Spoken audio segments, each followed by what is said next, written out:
We know that family is at a crossroads worldwide in so many of our cultures and countries.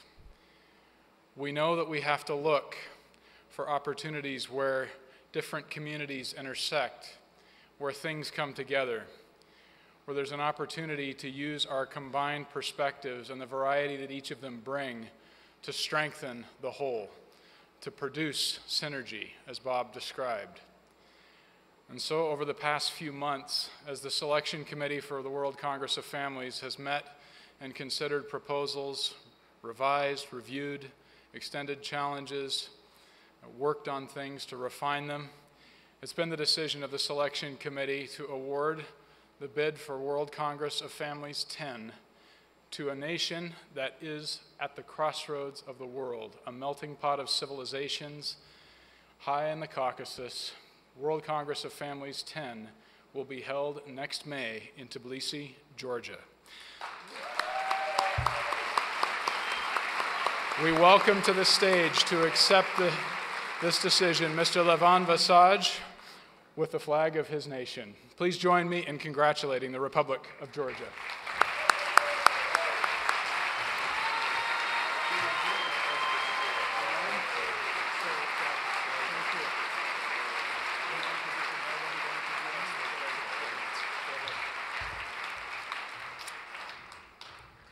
Thank you. We are overwhelmed, excited, and stunned with this honor and privilege.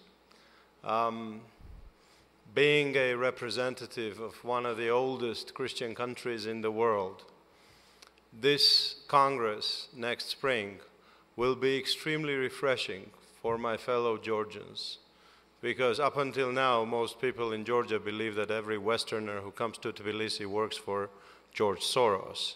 And we would like to show them otherwise. We have a presentation that we will share in next session, but let me share with you, it's very hard to present your country with your own words, and I looked up some of the American classics who spoke of Georgia with so much admiration and love. And the classic of American literature, John Steinbeck, writes that wherever he has been in Russia, the magical name of Georgia came up constantly. People who had never been there and who possibly could never go there spoke of Georgia with a kind of longing and great admiration. They spoke of Georgians as supermen, great drinkers, dancers, musicians, workers, and lovers. And they spoke of the country in the Caucasus and around the Black Sea as a kind of second heaven. Indeed, we began to believe that most Russians hope that if they live very good and virtuous lives, they will go not to heaven but to Georgia when they die.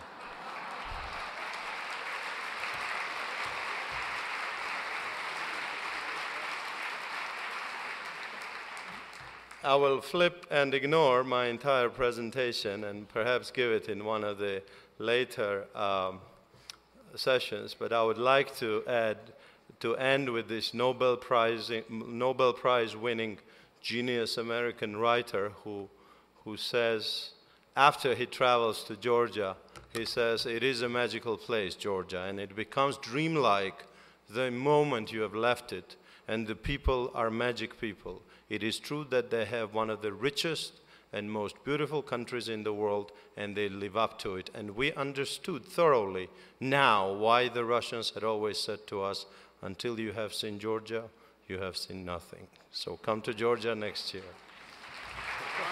Congratulations. Thank you. Looking forward to it. Thank you.